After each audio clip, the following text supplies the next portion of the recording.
सती माता, अब देखो मन में तो भाव हो रहा है पिता के घर कोई कार्य हो तो बेटी ससुराल में बैठी कैसे रह जाए, विचार तो होता ही है, क्योंकि ऋषि पत्नियां अपने पतियों के संग विमानारूढ़ होकर के जा रही हैं।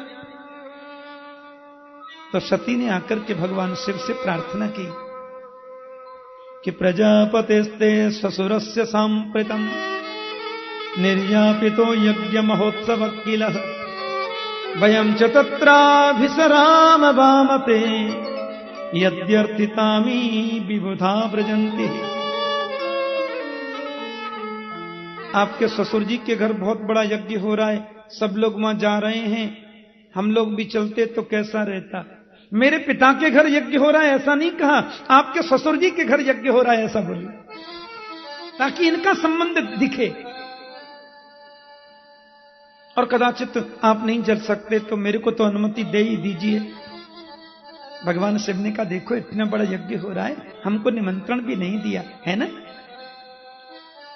ये तो मैं मानती हूं, आप कहेंगे कि निमंत्रण के बिना कैसे, नहीं नहीं देवी हम ये नहीं बोलते। अनाहुता अप्यभियंति बंधुसु, बेटी पिता के घर बिना बुलाए भी जा सकती है, पर कब? जब व्यस्ततावश पिता बुलाना भूल गए हों, जहां जानबूझ करके न बुलाया जाता हो ऐसी जगह नहीं जाते देवी, ऐसी जगह नहीं जाना। आवत ही हर्षे नहीं नैनन नहीं स्नेह, तुलसी तहान जाइए चाहे कंचन बरसे में। नेत्रों में स्नेह की छलक दिखाई न देती हो, ऐसी जगह स्वर्ण की बारिश भी होती हो तो नहीं जाना। अब देखो पिता से मिलने की कामना है, पति का थोड़ा भय भी है, बार बार सती जाती हैं, बार बार अंदर आती हैं। मैत्रेय मुनि बताते हैं कि निष्क्रामपि निर्विशसी द्विधा ससा, एक ही सती दो सतियों के समान दिखाई देने लगी। भगवान शिव ने गणों से इशारा कर दिया कोई समाचार हो तो मुझे बताना, नांदिया को भेज दिया और वे चले गए। और वहां जाकर के भगवान शिव का अपमान देखकर सती बर्दाश्त न कर सकी, शिव जी के गुणों का सुंदर बखान किया और योग अग्नि के माध्यम से देह का परित्याग कर दिया। पतिव्रता है। प्रजापति दक्ष ने देख तो लिया पर कहा कुछ नहीं। गण जो साथ में गए थे उन्होंने विरोध प्रदर्शन किया, लेकिन उनको भी बेचारे मंत्र आदि से अभिमंत्र जल छींट करके सबको भगा दिया। भवो भवान्या निधनम प्रजापते असत्कृताया अवगम्य नारदा, नारद जी के द्वारा भगवान शंकर को सूचना मिली। शिव जी को अच्छा नहीं लगा और अपनी जटाओं में से केस उखाड़ कर पटक दिया, उसमें से विकराल बड़ा विचित्र शिव भक्त वीर प्रकट हो गया, नाम है वीरभद्र। और उसने आकर के तो यज्ञ का विध्वंस कर दिया, प्रजापति दक्ष का सिर ही स्वाहा कर दिया, भृगु जी की दाढ़ी बाड़ी नोच ली, पूषा पंडित जी के 32 दांत बाहर निकल गए। क्या मतलब? लोग कहते हैं शिव के भक्त ने यज्ञ विध्वंस क्यों किया? भाई यज्ञ का अर्थ क्या है? जो समाज के कल्याण के लिए की जाए। साधना भी सफल वही है जो लोकोपकार के लिए की जाए। यदि हम साधना करते हैं किसी को नीचा दिखाने के लिए तो वो साधना श्रेष्ठ नहीं है। हम तपस्या भगवान को पाने के लिए करें तो वो तपस्या सफल है, लेकिन हम तपस्या पड़ोसी को नीचा दिखाने के लिए करें तो वो तपस्या उत्तम नहीं है। उपासना करो समाज के कल्याण के लिए, भगवत प्राप्ति के लिए। किसी को नीचा दिखाने के लिए की गई साधना उपासना उत्तम नहीं है। प्रजापति दक्ष के इस यज्ञ का उद्देश्य देव पूजन नहीं था, इस यज्ञ का उद्देश्य आध्यात्मिक ऊंचाई पाना नहीं था, इसका उद्देश्य भगवान शिव को नीचा दिखाना था, बल्कि शिव को अपमानित करने का प्रयास था। और जहां शिव नहीं है वो यज्ञ पूर्ण हो कैसे सकता है? बिना शिव के यज्ञ नहीं होता पूरा। भागवत की कथा भी होती है ना, उसमें रुद्र कलश की पूजा होती नित्य, भगवान शिव की स्थापना, क्योंकि शिव तो कल्याण का रूप है। बिना शिव के कल्याण कैसे होगा? कल आप सुन रहे थे शिव स्तुति में। लेकिन सती ने कह दिया था कि मैं जन्म जन्म शिव पद अनुरागा, यही मांगा था। तो तही कारण गिरजा गृह जाई, जनमी पार्वती तनु पाई। वही जगदम्बा मां पार्वती के रूप में प्रकट होकर आ गई। अनेक रूप है माता के, बिना शक्ति के शक्तिमान रह नहीं सकता। और फिर इनका विवाह भगवान शिव से हुआ। रामायण में बड़ी लंबी कथा, ऐसी अद्भुत कथा, शिव विवाह का ऐसा सुंदर वर्णन है। दिल्ली में एक बार राम कथा कह रहा था मैं, तो शिव विवाह आता है राम कथा में तीसरे दिन। तो उत्सव प्रिय लोगों ने कहा कि शंकर जी आएंगे, शिव बारात निकलेगी, नांदिया पर बैठकर आएंगे शंकर जी। हमने कहा ठीक है। तो कहीं से उन्होंने शंकर जी तैयार किए और उनकी गले में ओरिजिनल अजगर सांप, नकली नहीं था, ओरिजिनल। और शंकर जी बैठकर आए नांदिया पर। तो बीच में जैसे रास्ता रहते हैं 2-2.5 फुट का, बोले इसमें होके ले आएंगे। भीड़ थी बहुत।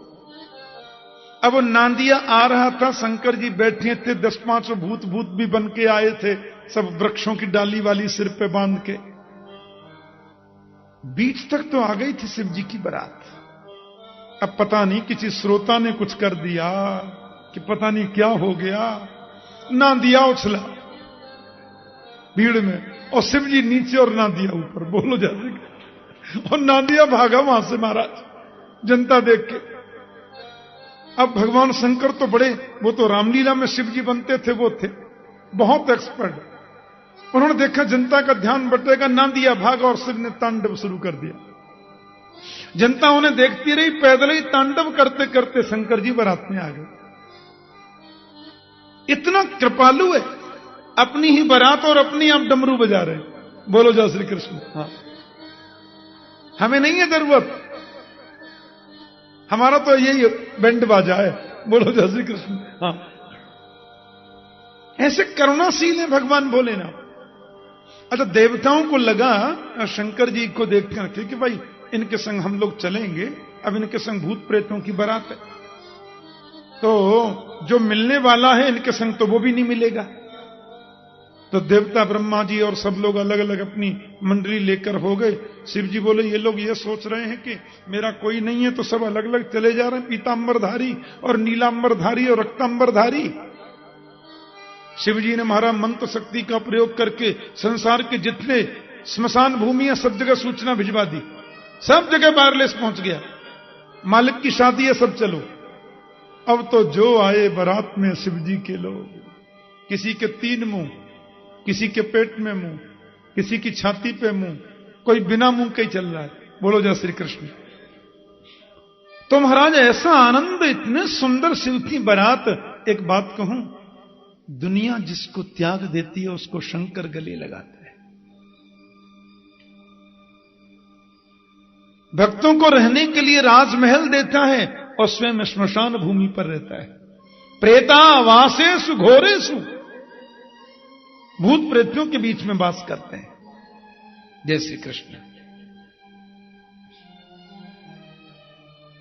संसार के लोग जिसको छोड़ आते हैं श्मशान भूमि पर, शंकर जी कहते हैं बेटा अब कोई टेंशन नहीं, सोते रहो, आराम से विश्राम करो, यहां तुम्हें कोई तकलीफ नहीं है, मैं हूं ना।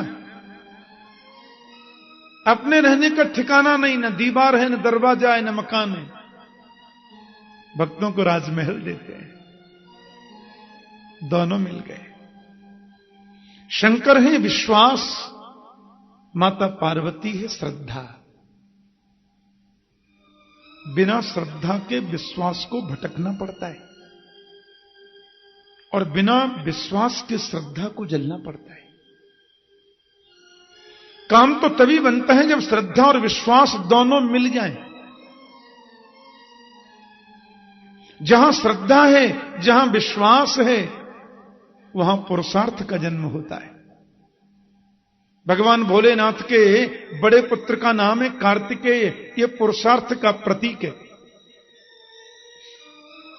अच्छा, कोई आदमी कर्मयोगी तो है, पुरुषार्थी तो है, पर विवेक यदि नहीं हो तो बड़ा परिश्रमी है, खून पसीना एक करके ही भोजन करता है। हथौड़ा उठाया और पड़ोसी का मकान तोड़ने लगा।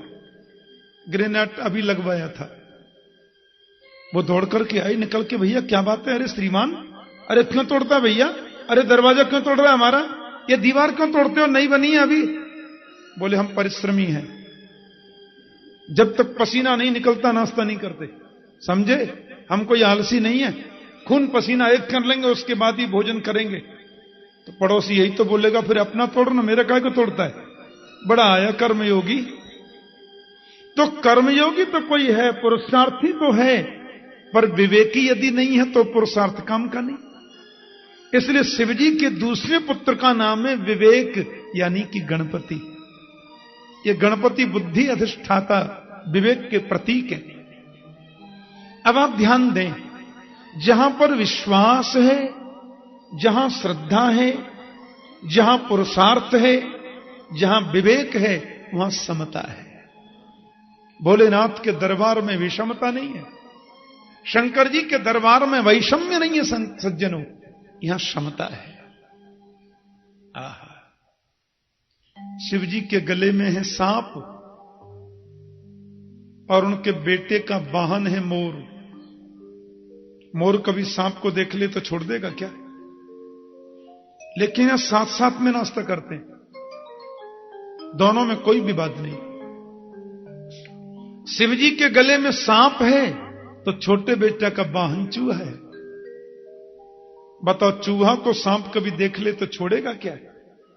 पर यहां कभी तू में भी नहीं होती, दोनों हंसते रहते हैं?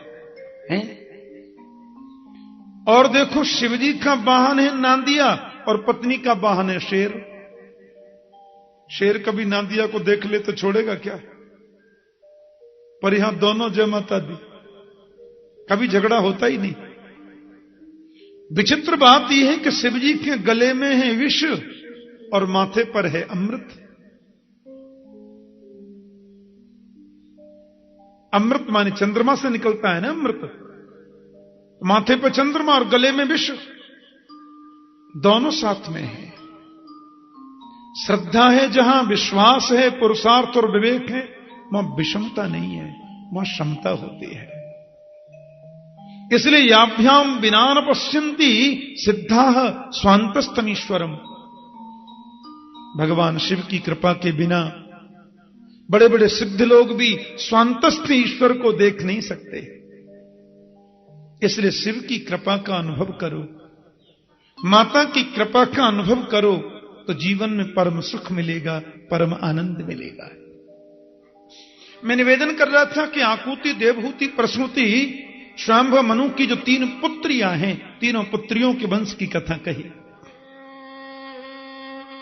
पर उनके 2 बेटा भी तो हैं, प्रियव्रत और उत्तानपाद।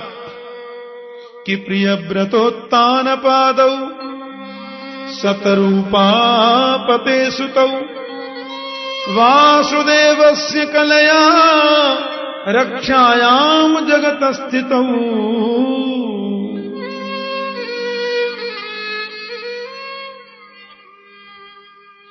उत्तानपाद का मतलब होता है ऊंचा जिसका पैर, समाज में ऊंची जिसकी प्रतिष्ठा, उसे उत्तानपाद कहते हैं। और जब ध्यान से सुनना, उत्तानपाद महाराज की पत्नी है सुनीति, पुत्र नहीं था। ये प्राचीन समय में राजाओं के ये प्रॉब्लम तो रहती थी, अरबों की संपदा खाने वाला है ही नहीं। जहां सब कुछ होते हैं वहां खाने वालों की बड़ी कमी है। कलकत्ते में कोई भक्त थे, वो मेरे से बोले, ठाकुर जी मैं अपने पिताजी के घर गोद आया हूं, मेरे पिता मेरे बाबा के घर गोद आए थे, और मेरे बाबा को मेरे परबाबा ने गोद लिया था। मेरी शादी को भी 20 साल हो गए, सोच रहा हूं मैं भी किसी का बच्चा गोद ले लूं। मैंने कहा कमाई क्या होती है? बोले 2000 करोड़ का टर्नओवर है हर साल, खाने वाला है ही नहीं। बद्रीनाथ में कथा कर रहा था तो जब घूमने के लिए गया तो रोड पर मैंने देखा एक माता रोड़ी कूट रही थी, ईंट की रोड़ी बनाते, और 2 बच्चे उसके साथ में रोड़ी कूट रहे थे। एक बच्चा वहां खेल रहा था और मैंने देखा गमछे से एक बच्चा उसकी कमर में बंधा था। मैंने पूछा माता ये दोनों बच्चे कौन है? मेरे बड़े बेटे हैं साहब। मैंने कहा ये खेल रहा है जो? बोले ये मेरा तीसरा बेटा है साहब। मैंने कहा जो कमर में बंधा है? बोले सबसे छोटा बेटा है साहब। मैंने कहा कितना पैसा रोज कमाती हो? बोले 70 रुपए रोज कमाती हूं साहब। मैंने कहा पति क्या करता है? बोले शराब पी के खोली में पड़े रहते हैं साहब। 70 रुपए रोज की मजदूरी करने वाली के घर 5-5 बच्चे, पति शराबी। अब उसमें किराए का कमरे का किराया दे कि व्यवस्था भोजन की देखे हैं। और जिनके यहां 2-2 करोड़ का टर्नओवर होता है हर साल, उनके यहां बच्चा ही नहीं है। ये समस्या बड़ी विचित्र है। उत्तानपाद राजा के मन में यह चिंता है कि मुझे पुत्र नहीं है। बड़े अनुष्ठान हुए, बड़े यज्ञ हुए, संत कृपा बरसी, पत्नी गर्भवती हो गई, पर राजा को मालूम नहीं था कि गर्भवती हैं। राजा सुदूर कहीं गए और वहां की किसी राजकुमारी को देखा तो सोचा अब शादी कर लें, उनको तो पुत्र ही नहीं होता। उस राजकुमारी का नाम है सुरुचि। सुरुचि को लेकर पालकी में बैठकर राजा जब आए तो देखा उनके नगर में नगाड़े बज रहे, दुंदुभियां बज रही हैं, फूल बरस रहे, महाराज की जय हो, महाराज की। राजा ने सोचा मैं सुंदर पत्नी लेके आया हूं, इसलिए लोग बड़ाई कर रहे होंगे।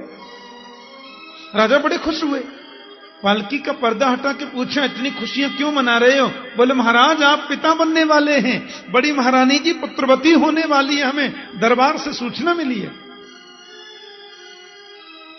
राजा बोले अब मैं तो विवाह भी कर लाया।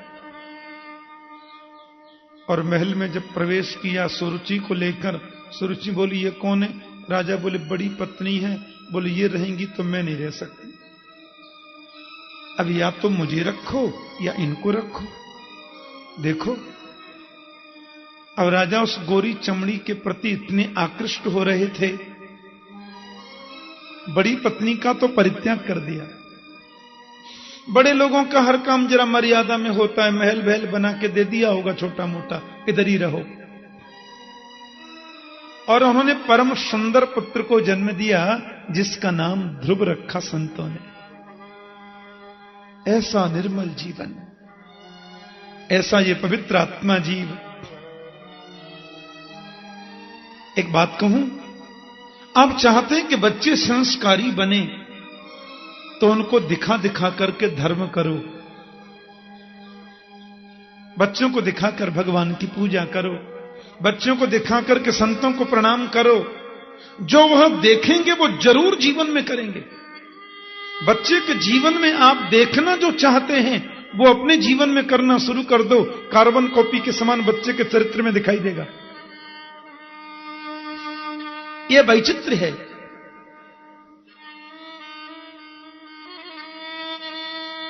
सत्संग में माता जाती, बच्चे को लेके जाती, और ये प्रयास तो हर मां को करना चाहिए। आप जब भी कथा में जाओ, जब भी सत्संग में जाओ, बच्चे को साथ लेकर जरूर जाओ,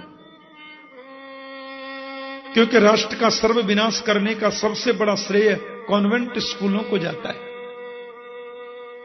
आज इस राष्ट्र की जो दुर्गति हुई है उसका मूल श्रेय कॉन्वेंट संस्कृति को जा रहा है। हमारे बच्चों की कोमल नन्ही बुद्धि पर क्या कुप्रभाव पड़ रहा है, हमने कभी विचार नहीं किया। क्रिश्चियन स्कूलों में हमारे नन्हे इन नवांकुरों की बुद्धि पर क्रिश्चियनिटी थोपी जा रही है। रामकृष्ण के बारे में वो जानते नहीं, और जिसका इस राष्ट्र से कोई संबंध नहीं उनके पाठ पढ़ाए जाते। तो कम से कम कथा में बच्चे आएंगे तो उनको अपने इतिहास का ज्ञान तो होगा, अपनी संस्कृति का ज्ञान तो होगा। कहीं कथा कर रहा था मैं तो पंडाल के मुख्य द्वार पे लिखा था, कृपया 10 वर्ष से कम उम्र के बच्चों को साथ न लाएं। मैंने कहा ये किसने लिखा? बोले महाराज बच्चे डिस्टर्ब करते हैं इसलिए हमने लिख दिया है। मैंने कहा ये बैनर पहले हटाओ फिर कथा शुरू होगी। और मैंने कहा लिख सको तो ये लिखो कि बच्चों को साथ जरूर लाएं, ऐसा बोला। बोले महाराज डिस्टर्ब करते। मैंने कहा थोड़ा करेंगे तो करने दो, क्योंकि वो तो बाल गोपाल है, अपना नाटक तो करेंगे, लीला तो करेंगे, पर सुनते सुनते उनमें संस्कार तो पड़ेगा। हमारे राम क्या हैं, हमारे संत क्या हैं, ये ऋषियों की भूमि है, हमारी संस्कृति क्या है, हमारी सभ्यता क्या है, ये कम से कम सुनेंगे तो जानेंगे तो सही। माता सुनीति पुत्र को साथ लेके जाती सत्संग में, इतना संतों का आशीर्वाद मिला उसे। संत सरल चित्त जगत हित, संतों का चित्त बड़ा सरल होता है, वो जगत के हित का ही कार्य करते हैं। एक दिन महात्मा लोग बैठे थे, जब कथा पूरी हुई सुनीति मां जाने लगी तो संतों का बेटी सुनो। सुनीति बोली बाबा आज्ञा। बेटी तुम रोज कथा सुनने आती हो, तेरे साथ में तेरा नन्हा सा गोपाल भी आता है, आज हमारी इच्छा होती है तुम्हें कुछ दे दें, मांग बेटा क्या चाहिए? सुनीति बोली क्या मांगू बाबा? गिरिजा संत समागम समन लाभ कछु आने, बिनु हरि कृपान मिलहि सो गावत वेद पुराण। मांगना क्या है? बस आपका सत्संग मिलता रहे, आप महापुरुषों की सन्निधि मिलती रहे। नहीं बेटी, ये तो तुझे प्राप्त है, हम देना चाहते हैं, कुछ और मांग ले। तो देखो सत्संग करने वाली महिला के विचार कैसे होते हैं। सुनीति बोली महाराज की छोटी पत्नी है ना, 4 वर्ष हो गए विवाह को, उसे कोई पुत्र नहीं है, आप लोग थोड़ा आशीर्वाद करें, उसे भी पुत्र हो जाए। महात्मा बोले बेटी, जिस रानी की वजह से राजा ने तेरी जैसी साध्वी का अपमान किया, तेरे जैसी पवित्र आत्मा को तकलीफ दी, उस रानी के पुत्र की कामना करती है तू? बाबा मैंने आपसे ही सुना है, कोई न काऊ सुख दुख कर दाता। कोई किसी को सुख नहीं देता, मैं क्यों किसी को दुखी मानूं, अपने दुख का क्यों किसी को मैं कारण समझूं? ये सब तो कर्मों का फल है, उसे पुत्र होना चाहिए। बेटी जरूर पुत्र होगा, क्योंकि तुम चाहती हो, और तुम चाहती हो तो जरूर होगा, पर तेरा जो पुत्र है ना, पूरे समाज में क्रांति लाएगा। ये गोविंद के चरणों का प्रेमी होगा, हमारा आशीर्वाद है। और उसको भी पुत्र हुआ, नाम उत्तम रखा। असल में तो उत्तानपाद मैं हूं, उत्तानपाद आप हम सब हैं, और हम सब लोगों की 2 ही पत्नी हैं। बड़ी पत्नी का नाम सुनीति है तो छोटी का नाम सुरुचि है। सुनीति का अर्थ होता है सुष्ठुर नीतिर यस्या सा सुनीति, जो शास्त्र की नीति पर चले वो सुनीति है, और स्वस्य रुचि सुरुचि, अपनी रुचि पर जो चले वो सुरुचि है। शास्त्र की नीति पर चलोगे तो ध्रुव आएगा। ध्रुव का मतलब होता है अविनाशी, अपरिवर्तनीय। अपनी रुचि पर चलोगे तो तमोगुण पैदा होगा। एक दिन तो ध्रुव जी माता की गोद में चढ़ने के लिए, पिता की गोद में चढ़ने के लिए गए। पिता ने देखा जो भगवान के भक्त होते हैं ना, जिनका मन प्रभु के चरणों में लगा रहता है, उनका कोई विरोधी नहीं होता है, पक्की बात है। प्रभु के नाम की माला जपने वाले व्यक्ति के चेहरे की आकृति ऐसी बन जाती है कि उसका शत्रु कोई हो ही नहीं सकता। उसके चेहरे का यह आभा मंडल किसी भी शत्रु को मित्र के रूप में परिवर्तित कर देगा। यह विशेषता है। राजा ने ध्रुव को दूर से देखा, मन में भाव जगा, मेरा पुत्र है, गले लगाऊंगा। और गले लगाने के लिए मन में सोचा तो छोटी पत्नी ने फटकार लगा दी। राजा भी डर गए, ऐसे कर लिया, ध्रुव को भी फटकार लग गई। न वत्स न पतेर्धिष्ण्यम भवाना रोड मरहसी न गृहीत्वम मया यस्तम कुक्षौ अपि न पात्मज। ध्रुव ने कहा, इस मंच पर मैं क्यों नहीं बैठ सकता है? मेरे पिता नहीं बोले ये तेरे पिता हैं, पर मैं तेरी मां नहीं हूं। मेरा मां होना ज्यादा जरूरी है, और ज्यादा ही तुझे इस मंच पर बैठने की इच्छा है। तो तपसाराध्य पुरुषम तस्यैवानुग्रहेण मे गर्भे तुम साधयात्मानं यदिच्छसि नपासनम। जंगल में जाकर के भगवान की उपासना करो, और नारायण प्रसन्न होकर तुमसे कहें वरदान मांगो, तो कहना ऐसा वर दे दो कि मैं माता सुरुचि के गर्भ में चला जाऊं।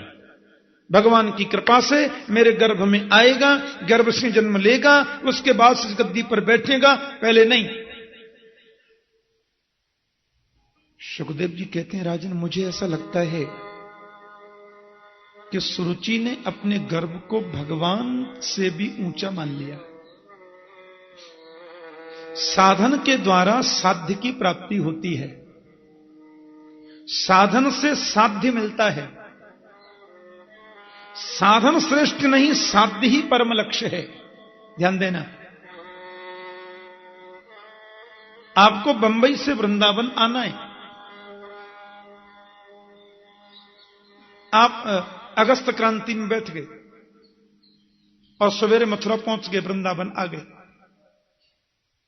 तो रेल हो गया साधन और वृंदावन हुआ साध्य।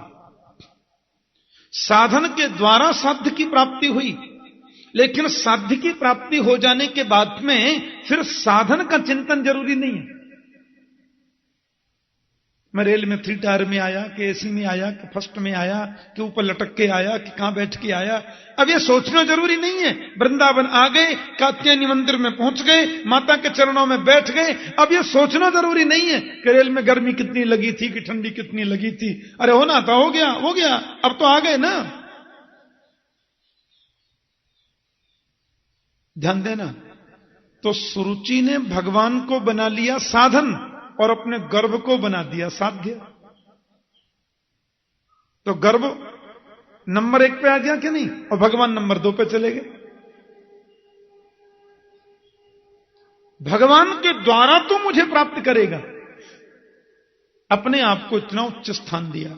गर्भवास समम दुखम न भूतो न भविष्यति, उस गर्भ को इतना ऊंचा पद प्रदान कर दिया।